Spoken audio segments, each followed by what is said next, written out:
Welcome to Twisted Bricks, your home for LEGO sci-fi and horror. Join me into the LEGO SCP archives, where we reveal and describe the horrors and wonders hidden within. SCP-001, or one of the SCP-001s. The Prototype. Description: 6 feet 5 inches tall, unknown age, pale gray skin, no hair.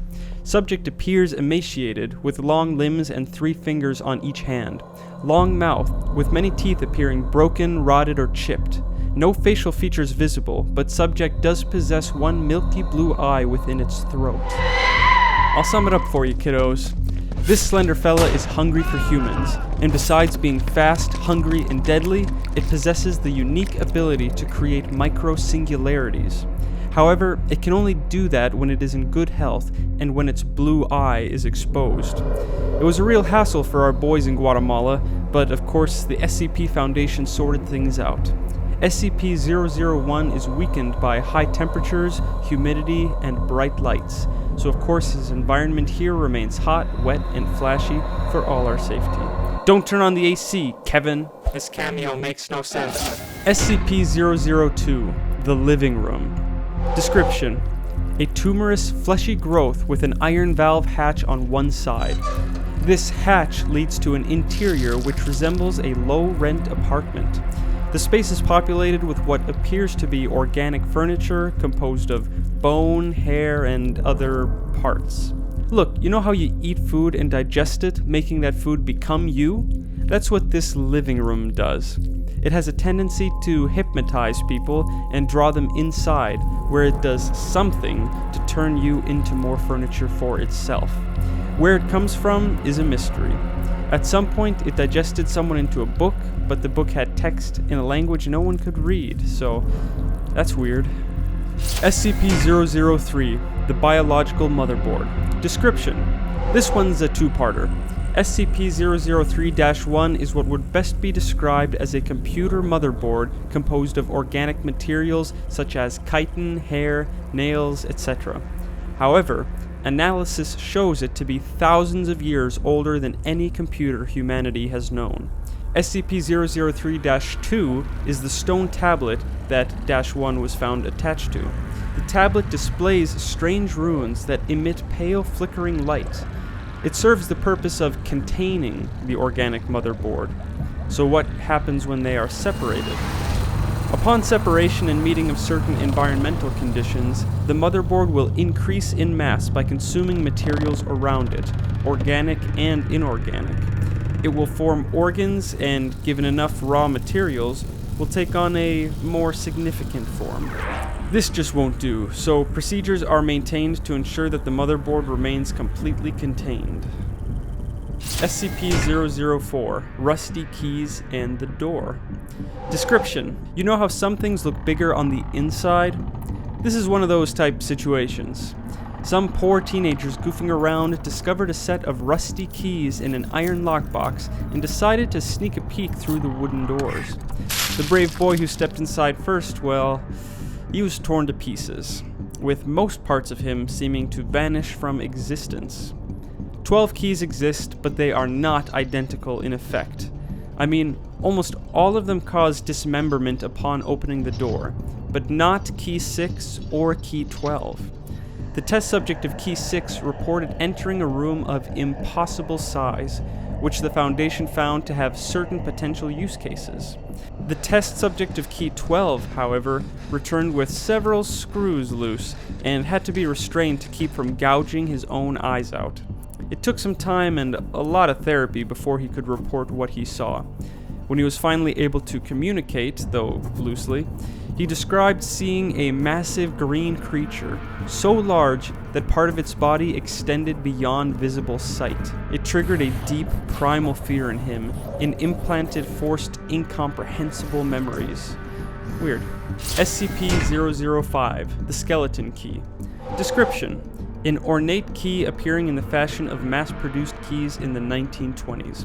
Discovered when a civilian used it to enter a high-security facility, this key has the unique ability to open any lock, and I mean any lock.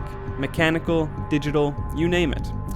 The thing is, the lock has to be recognized as a lock by the key, so disguised locking mechanisms often confuse it. Due to this trait, the key has been classified as sentient. SCP-006. Description: a small spring located 60 kilometers west of Astrakhan. This spring appears to be beautiful and is surrounded by ancient, vibrant plants.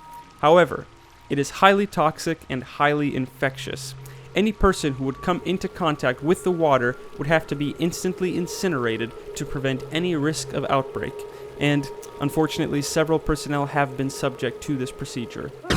It is definitely not the Fountain of Youth, and the Council definitely hasn't fabricated a lie to ensure that no other individuals or organizations will be made aware of its existence. Nothing to read into here, folks. SCP-007, Abdominal Planet. Description: this anomalous item is what appears to be a near duplicate of planet Earth that exists within a cavity in the abdomen of a man. This planet even has a subtle gravitational pull, as well as microscopic beings that resemble, well, tiny humans. These microhumans appear to operate their own form of technology that resembles that of 15th century Earth. The weirdest part? This guy has no idea how the planet got there, and there is no record of him ever existing, even though he has an ID and social security number and everything. But he is weirdly chill about the whole thing, and lives a pretty comfortable life with the Foundation. The one luxury that he has requested repeatedly is a computer with an internet connection, but this request has not yet been granted. SCP-008, Zombie Prion.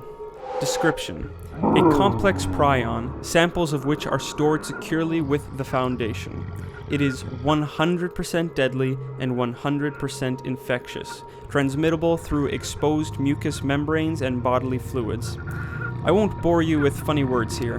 This is a zombie virus that makes zombies that can only be killed by removing the head or destroying the brain. The creepy thing is that the origin of the prion is unknown, but it does not seem likely or even possible that it developed naturally. So, where did it come from? Who made it? Your guess is as good as mine. SCP-009, Red Ice. Description: a liquid resembling water, but with a bright red hue. Where it gets really strange is with the physical properties. In contrast to regular water, this liquid freezes at higher temperatures and becomes a gas at extremely low temperatures. It also seems to contaminate any liquid it comes into contact with, transferring its properties to the entirety of the subject. Several of its additional properties will make it clear why strict containment procedures are absolutely necessary. Experiments on D-Class personnel have shown a grisly process that takes place when the material comes into contact with living things. Triggered by the warmth of the body, the material causes a chain reaction that leads to all blood in the body being turned to the same red ice. This takes hours and appears to be extremely traumatizing and painful. Do not drink that Kool-Aid, friends. SCP-0010, The Collars of Control. Description: a series of 6 identical cast iron collars and 1 remote control. The remote resembles an old-style handheld radio transmitter and has more than 100 unlabeled buttons and a frequency tuner. It has a Russian label featuring a logo showing workers building a pyramid, though no such Russian corporation has been discovered. Briefly put, these collars put the wearer under complete control of the remote operator. It can control movement, adrenal response, and sympathetic nervous system response. It can even change the body morphology of the wearer. Talk about a short leash. Well, hey, there we have the first 10 SCPs. Like and subscribe to keep following this crazy project as we dive deeper into more and more of the secrets held within the SCP Foundation. Until next time, this is Mr. Twisted signing off. Talon, issue the command before they regenerate. Hey, Dane. 3C is infested. I need another route. Another route? What, you don't know your way around? So,